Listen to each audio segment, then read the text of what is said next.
जी बहुत बहुत शुक्रिया जावेद साहब, आपने याद करा दिया वो ज़माना जब आपके साथ बैठते थे। आप कह रहे हैं जब मेरा गोरा अंगुलेले लिखा था तो आप कॉलेज में थे, तो मैं कॉलेज से फेल हो चुका था। तो इसलिए तकरीबन साथ साथ ही चल रहे थे, थोड़ा सा पीछे थे थोड़ा सा आगे। तो मैं नौकरी पहले ढूंढ ली फिल्म में आके बिमला के साथ, और वहाँ से वो मौका लग गया था। लेकिन ये आपने सही कहा कि वो थोड़ी सी दाढ़ी बड़ी हुई देख कर के ये गुलजार हैं, तो मेरी शायरी वायरी से किसी ने नहीं पहचाना, वो या तो दाढ़ी से पहचाना और या कभी वो मोजरी पहनता था उससे पहचान लेते थे। और अब भी यही होता है कि सफ़ेद कपड़ों से पहचान ले, वरना आपको भी तजुर्बा है कि आपको उन्होंने एयरपोर्ट पे गुलजार समझ लिया था, और मुझे जावेद समझ लेते हैं बहुत से लोग। और वो क्यों होता है ये राज आप शाम को बता रहे थे, अब ये अभी तक सॉल्व नहीं हो पाया। लेकिन ये कि ये दोस्ती हमारी कुछ इस तरह हुई कि ये जो एक सांझ हो गई नाम की, और ये समझ में नहीं आया क्यों हुई, कैसे हुई। और ये अक्सर हुआ वो किस्सा आप ही बताएंगे कि जो आपके साथ हुआ और मुझसे जो हुआ। मैं तो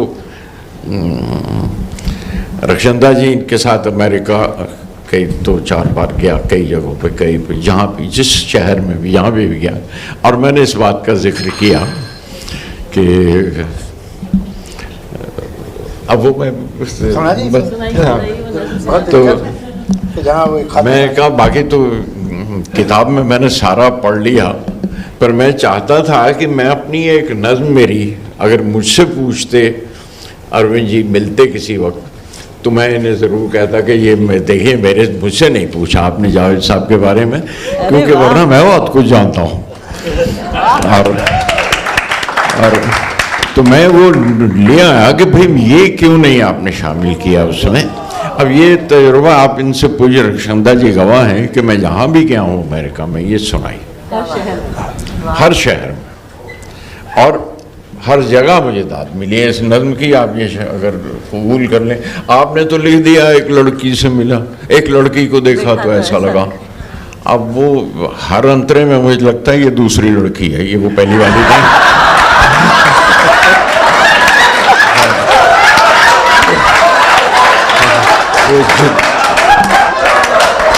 जितनी बार वो अपनी तशबीह बदलते हैं ये तो कोई और लड़की है, तो हर बार लगता है। और वो आपने कि जिंदगी धूप तुम घना साया, तब तक तो ठीक लग रहा था मुझे लग रहा था कहीं वाकई सही बड़े सीरियस हैं आपसी घर की बात कर रहे हैं, ठीक कर रहे हैं, या अब घर की है या बाहर की है वो तो आप बेहतर जानते हैं। लेकिन जब एक लड़की को देखा तो ये महसूस हुआ मुझे कि आप बहरहाल अब सारी बातें क्यों कही जाए। और लेकिन मैं ये ज़रूर बताना चाहता था कि ये कैसे हुआ, या पहला हिस्सा आप बता देंगे या दूसरा हिस्सा आप बता दीजिएगा। ये कि एक लड़की को मैं भी मिला था एक लड़की को मैं भी मिला था, बड़ा अच्छा लगा मिलकर, मेरी मद्दाह थी, एक फ़ैन थी मेरी, वो मेरी शायरी की खूबियाँ पहचानती थी, मेरे मिसरे मेरी तशबीहें उसके दिल को छूती थीं, मेरे मिसरे मेरी तशबीहें उसके दिल को छूती थी। मुझे मिलकर अचानक बौखलाने लग गई थी, बड़ी नर्वस हंसी हंसकर कहा मुझे डर है मैं अपना नाम ही ना भूल जाऊं। बड़ी नर्वस हंसी हंसकर कहा मुझे डर है मैं अपना नाम ही न भूल जाऊं। बगलगीर हो के मोबाइल पे सेल्फी भी ले ली, गई तो नाम लेकर शुक्रिया कहकर गई, वो मेरा नाम ना था। गई तो नाम लेकर गई, वो मेरा नाम ना था। हमेशा से यही डर था कि वो कमबख्त मुझसे अच्छा लिखता है।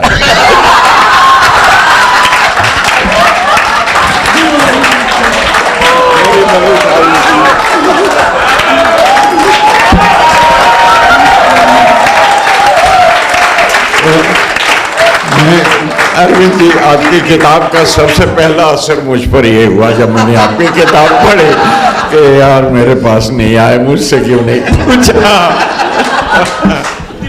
उसकी मैं अर्ज़ करूँगा, अभी बात हो रही थी, गुलजार साहब से हम लोग बैठे थे, तो मैंने कहा किस्सा क्या है कि जो आम है इंसान, जो बहुत एवरेज इंटेलिजेंस के लोग, उनका दिमाग एक कबाड़ खाने की तरह होता है। अब जो चीज़ मिली कबाड़ खाने में डाल दी, जो चीज़ मिली कबाड़, कोई सिलसिले से नहीं रखते। अब कौन शायर है, यार ये शायर है ना, वो हाथ डाला निकाला तो जो भी नाम निकल आया वो कबाड़ खा देते, उसमें कोई सिस्टम नहीं है अंदर। तो ये चक्कर है। मेरे साथ भी एक किस्सा हुआ, और जैसे ये गवाह हैं कि इन्होंने हर जगह सुनाया था, मेरे सामने शबाना गवाह बैठी। मैं एयरपोर्ट पे, मैं और शबाना कहीं से आए, उस ज़माने में जेट एयरवेज चल रही थी ठीक से, तो जेट एयरवेज की लड़कियों ने कहा कि आप दोनों बैठिए, हम आपका सामान ले आते हैं। तो हम दोनों एक बेंच पे बैठ गए। अब मेरे बराबर बैठी शबाना, उन्होंने शबाना को नोट नहीं के साथ तशरीफ़ लाया, यहाँ 2 फीट पे मुझे देखा, आदाब गुलजार साहब। तो मैंने कहा जी आदाब। गुलजार साहब एयरपोर्ट पे कैसे? मैंने कहा वो जावेद अख्तर साहब आ रहे हैं, मैं उन्हें रिसीव करने आया। तो वो ज़रा कंफ्यूज हुआ कि इतना बड़ा आदमी जावेद अख्तर को रिसीव कर लिया। तो कि आप जावेद अख्तर को रिसीव करने आए? मैं हमेशा आता हूँ, जावेद अख्तर साहब कहीं से भी आए, मैं एयरपोर्ट पर रिसीव। तो उसके चेहरे पे जो डिसअपॉइंटमेंट था, वो फैन गुलजार का और ये जावेद अख्तर को ले लिया। अच्छा चलता हूँ गुलजार साहब।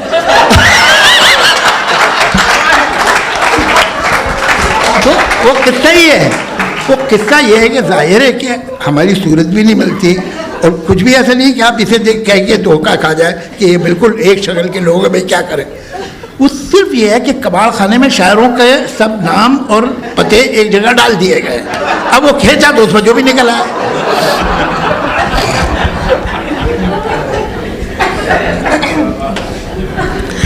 कुछ दिनों पहले गुलजार साहब और जावेद साहब, मुझे याद है कि फ्लाइट में सफ़र कर रहे थे, तो शबाना जी आपने एक फ़ोटो लेके डाला और कहा कि कैप्शन दिस।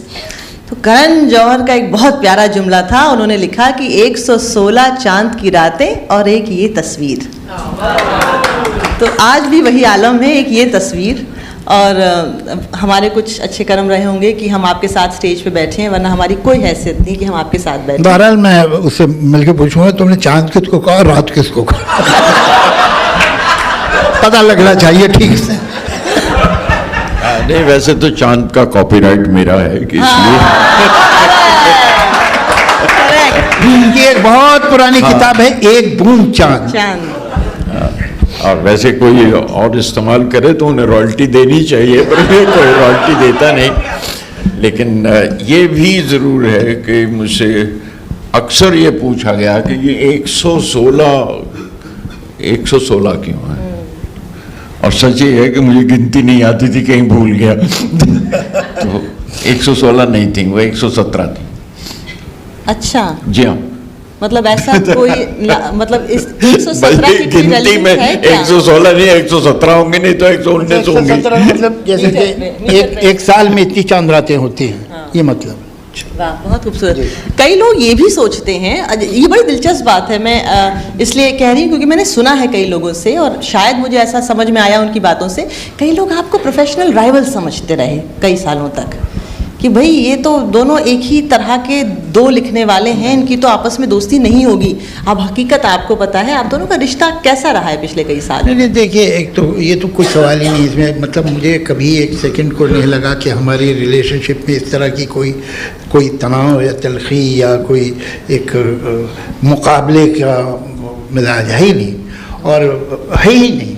और दूसरी सच बात यह है कि हमारा लिखने का अंदाज भी बहुत अलग है, बहुत अलग। एक ही बात कॉमन है कि दोनों अच्छा लिखते हैं, बाकी जो है माफ़ कीजिएगा कितना मैं इंसार करूँ, अब झूठ तो नहीं बोलने लगूँगा ना ह्यूमिलिटी में, तो ये बिल्कुल अलग।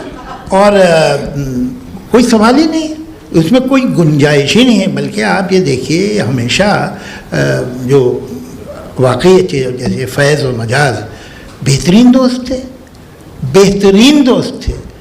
या आप ये देखिए कैफी साहब और सलाल जाफरी, मतलब सगे भाइयों जैसा रिश्ता था उनका। तो ये कोई ज़रूरी नहीं कि अगर आप एक वोकेशन में हैं या एक काम में हैं तो आप दूसरे से जलने लगें। हसद सिर्फ उस आदमी में आ सकता है, जेलेसी सिर्फ उस आदमी में आ सकती है जिसमें कहीं कुछ खुद एतमादी की, सेल्फ कॉन्फिडेंस की कमी है। वरना तो अच्छा काम देखे वो तारीफ़ करेगा। मैं तो कितनी बार हुआ, गुलजार साहब से पूछिए कि मैं एक गाना सुन रहा हूँ जो इन्होंने आज से 20 साल पहले लिखा था, कहीं मुझसे मिस हो गया और उसका एक अंतरा मैं सुन, तब मुझे समझ ये किसका गाना है, ये तो गुलजार साहब है।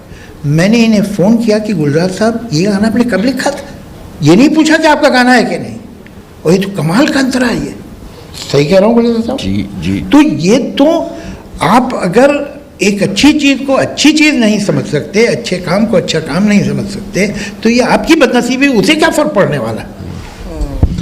बल्कि ये अर्ज़ करूं कि मुझसे जो अक्सर कहा जाता है, मेरे रेफरेंस में कहा जाता है कि आप अच्छा वाला लिखते थे, मोरा गोरा अंग ले ले मोहे शाम रंग दे दे, अब ये अरे बीड़ी जलाए ले जिगर से पिया कहाँ से आ गया भाई, ये आप क्यों करने लगे। और मुझे जावेद साहब ने दाद दी थी, और यकीन मानिए कि बहुत से जो ऑडियंस में बैठे हुए पूछते हैं, और जब मैं उन्हें कहता देखे ये तो जावेद साहब को भी बहुत पसंद आया था, तो फिर खामोश हो जाता, तो मुझे तो गवाही मिल जाती है। हम लोग जयपुर में एक बार थे, हम लोग एक ही स्टेज पे जयपुर में थे, और किसी ने कहा, तो मैंने कहा मैं आपको एक बात बता दूं कि मैं रश करता हूँ एनिवी हिम कि ये गाना उन्होंने लिखा, काश मैंने लिखा होता। ये कमाल का गाना है। वो गाने को देख के आप कह सकते हैं कि एक फिल्म के लिए लिखा गया है।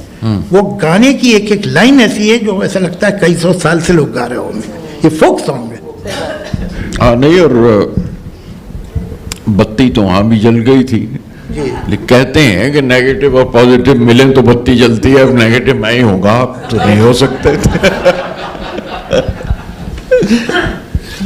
गुलजार साहब, आपके गानों में एक इत्मीनान पसंदी, एक ऐसा ज़माना जब थोड़ा रेस्टलेसनेस रहती थी दिलों में, उस ज़माने में इत्मीनान पसंदी की आपने बात की और उनको हर हाल में खुश रहने का एक जज्बा जो होता है वो जगाया। वो गाना था थोड़ा है थोड़े की ज़रूरत है, ज़िंदगी भी फिर भी यहाँ खूबसूरत है। एक ट्रक ड्राइवर गा रहा है। अब ट्रक ड्राइवर से बुरी नहीं कह सकते, लेकिन वैसी ज़िंदगी आप नहीं चाहेंगे कि हो, क्योंकि उसमें कोई स्टेबिलिटी नहीं है। लेकिन ट्रक ड्राइवर बहुत रूमानी अंदाज में गा रहा है कि राह पे रहते हैं, सड़कों पे गुज़र करते हैं, खुश रहो अहले वतन, हम तो सफ़र करते हैं। ये शायद उस वक्त की बड़ी ज़रूरत भी थी। तो ये जो अलग अलग भाव हैं, बड़े नरमी के जो भाव हैं, ज़िंदगी के सारे भाव में जो सबसे में जो सॉफ्टनेस ला सकने का जो एक काबिलियत थी आपकी, उसके बारे में बताएं। मैं अर्ज़ करूँ कि मैं, जैसे मैंने शुरू में कहा, और मजाक भी नहीं है कि मैं बहुत पढ़ा लिखा आदमी नहीं।